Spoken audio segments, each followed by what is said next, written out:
తెలంగాణ మధ్యాహ్న భోజన కార్మికులు పెండింగ్ బిల్లులు గౌరవ వేతనం వెంటనే చెల్లించాలని తెలంగాణ మధ్యాహ్న భోజన పథకం యూనియన్ జిల్లా ప్రధాన కార్యదర్శి పోలె సత్యనారాయణ రాష్ట్ర ప్రభుత్వాన్ని డిమాండ్ చేశారు. ప్రభుత్వం ఇచ్చిన హామీ ప్రకారం 10,000 వేతనం అమలుపరిచి ఇచ్చిన మాట నిలబెట్టుకోవాలని కోరారు.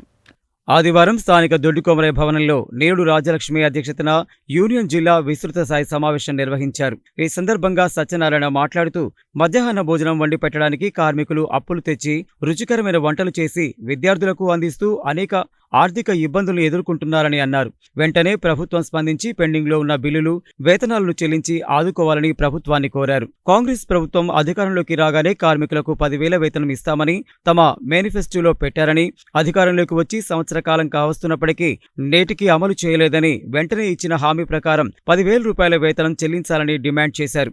పాఠశాలలో వంట పాత్రలు సరిపడా లేక అనేక ఇబ్బందులు ఎదుర్కొంటున్నారని, వంట షెడ్లు లేని చోట వెంటనే నిర్మించి ఇవ్వాలని, వంట చేసేటప్పుడు కార్మికులకు ఏదైనా ప్రమాదం జరిగితే ఎలాంటి భద్రత లేదని, ప్రమాద బీమా సౌకర్యం, పీఎఫ్, ఈఎస్ఐ సౌకర్యం, గుర్తింపు కార్డులు, ప్రొసీడింగ్ ఆర్డర్స్, కాటన్ దుస్తులు డ్రెస్ కోడ్గా ఇవ్వాలని అన్నారు. కార్మికులతో వెట్టి చాకిరీ చేయిస్తున్నారని, జావాకు అదనంగా వేతనం చెల్లించాలని, ఇప్పుడు ఇచ్చే గౌరవ వేతనం 10 నెలలకే ఇస్తున్నారని, దానిని 12 నెలలకు పెంచి వంటకు సరిపడా గ్యాస్ను పూర్తిగా ఉచితంగా ఇవ్వాలని డిమాండ్ చేశారు. పెరుగుతున్న ధరలకు అనుగుణంగా మెనూ ఛార్జీని పెంచి ఒక్కొక్క విద్యార్థికి స్లాబ్ రేటు 25 రూపాయలు నిర్ణయించి అమలు చేయాలని అన్నారు. ప్రభుత్వం గుడ్లను అంగన్వాడీ కేంద్రాల మాదిరిగా సరఫరా చేయాలని, ప్రభుత్వం ఇచ్చే గుడ్డు ధర 5 రూపాయలు ఉంటే మార్కెట్లో 7 రూపాయలకు దొరుకుతుందని, కార్మికులపై అదనంగా 2 రూపాయలు భారం పడుతుందని ఆవేదన వ్యక్తం చేశారు. ప్రభుత్వం ఇచ్చిన హామీలను నిలబెట్టుకోవాలని, పెండింగ్ బిల్లులపై ఈ నెల 28, 29 తేదీలో జరిగే మండల ధర్నాలను విజయవంతం చేయాలని కార్మికులకు పిలుపునిచ్చారు. ఈ సమావేశంలో యూనియన్ ఉపాధ్యక్షురాలు సంగీత, ప్రచార కార్యదర్శి కోలేటి ముత్తమ్మ, జిల్లా కమిటీ సభ్యులు అంజమ్మ, కొల్లి రాములు, మాచర్ల యాదమ్మ, అలివేలు, సైదమ్మ, సునీత, అండాలు, ప్రమీల, పూలమ్మ, అంతమ్మ తదితరులు పాల్గొన్నారు.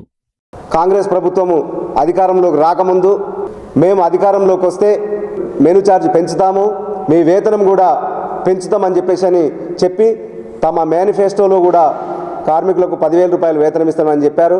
కానీ ఇప్పుడు వచ్చి ప్రభుత్వంలో అధికారంలోకి వచ్చి 11 నెలలు కావస్తుంది. అయినప్పటికీ కూడా అతిగతి లేదు, దాని మీద ఆలోచన కూడా లేదు.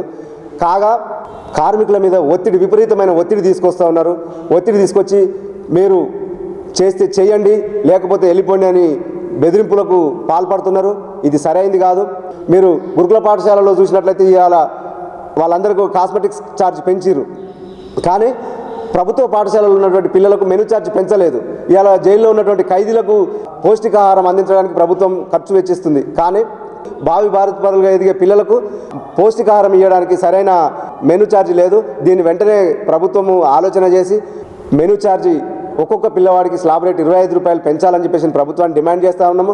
దాంతోపాటు మీరు ఏదైతే హామీ ఇచ్చిర్రో ఈ హామీని వెంటనే అమలు చేయాలని కోరుతా ఉన్నాము. లేని పక్షంలో నవంబరు 28, 29 తారీఖు నాడు 48 గంటలు 2 రోజులు మండల ధర్నాలు, డిసెంబర్ 16, 17 తారీఖు నాడు 48 గంటల దీక్ష. ఈలోపు ప్రభుత్వం స్పందించకపోతే రాబోయే రోజులలో ముఖ్యమంత్రి గారి ఇంటిని కూడా ముట్టడించడానికి సిఐటిగా వెనకాడబోమని ఈ సందర్భంగా ప్రభుత్వాన్ని హెచ్చరిస్తా ఉన్నాము. పాత్రలు ఇచ్చిరండి, పాత్రలు మొత్తం అడుగుపడుతున్నాయి, అన్నం మాడిపోతే మాడిపోతుందంటారు.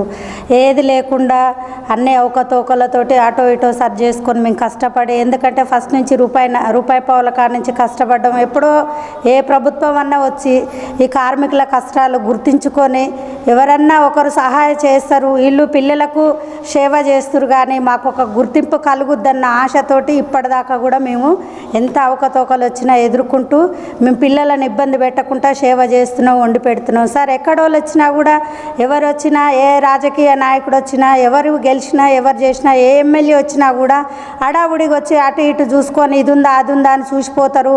ఉన్న వాళ్ళకే వేతనాలు పెంచిపోతారు తప్ప ఈ మధ్యాహ్న భోజన కార్మికులు వీళ్ళు కష్టపడుతుర్రు అనేది ఒక గుర్తింపు లేదు. ఈ పిల్లల స్థానం దగ్గర నుంచి కూడా ఏదైనా ఇబ్బంది జరగంగానే గుడ్లు పెట్టకుంటే చేయకుంటే ఇక తల్లిదండ్రులకు ఎగేసి అది చేసి గ్రామస్తులు ఇట్లా టీచర్స్ గిన మమ్మల్ని ఇబ్బంది పెట్టినప్పుడు వీలైతే తీసేయండి, ఇంకోరు వస్తారు. ఎవరు వచ్చినా ఇదే సమస్య. ఉన్న వాళ్ళతోటి వారి ₹1 సహాయం చేసి ఒక నాయకుడు ముందుకొచ్చి మరి వీళ్ళకు కూడా ఒక అండదండగా నిలబడి వీళ్ళను కూడా కొంచెం ప్రోత్సహిస్తే వీళ్ళు ఎందుకు చేయరు? వీళ్ళు కూడా అదే మోడల్ స్కూళ్ళలాగా చేసి పెడతారు కదా, మంచిగా వాళ్ళకి అన్ని విధాలుగా అందించి జీతాలు ఇస్తున్నారు. మాకు అన్నీ మా నెత్తిలేసి మేము తెచ్చిపెట్టినా కూడా మమ్మల్ని అనగదొక్కుతున్నారు. మీరు కూడా దయచేసి రేవంత్ రెడ్డి సార్ గారు జర మాకు సాయం చేయండి, మాకు కాటన్ దుస్తులు ఇవ్వండి, మాకు కొంచెం గుడ్లు రేటు బాగా విపరీతంగా ఉన్నది. మీరు ఇచ్చే మెనూ ప్రకారంగా మేము 3 గుడ్లు అందిస్తున్నాం. ఇప్పటికి కూడా మాకు 3 గుడ్లలో ₹7 మీద పడుతున్నాయి ప్రతి వారం కూడా. అట్లా ఇబ్బంది పడుతున్నాం. మాకు వచ్చే బిల్లు కూడా నెలసరి ఎంత బిల్లు అయితే అంత బిల్లు ఏ నెలకు ఆ నెల ఇస్తే సంతోషంగా మేము వండి పెట్టడానికి సిద్ధంగా ఉన్నాం సార్. మాకు మీరందరూ అసెంబ్లీలో ఆలోచించుకోండి. కొంచెం మధ్యాహ్న భోజన కార్మికుల కోసం చాలా వరకు ఇబ్బందులు ఎదుర్కొంటున్నాం సార్. మాకు దయచేసి మీరు మమ్మల్ని మధ్యాహ్న భోజన కార్మికులకు గుర్తించమని వేడుకుంటూ సెలవు తీసుకుంటాం.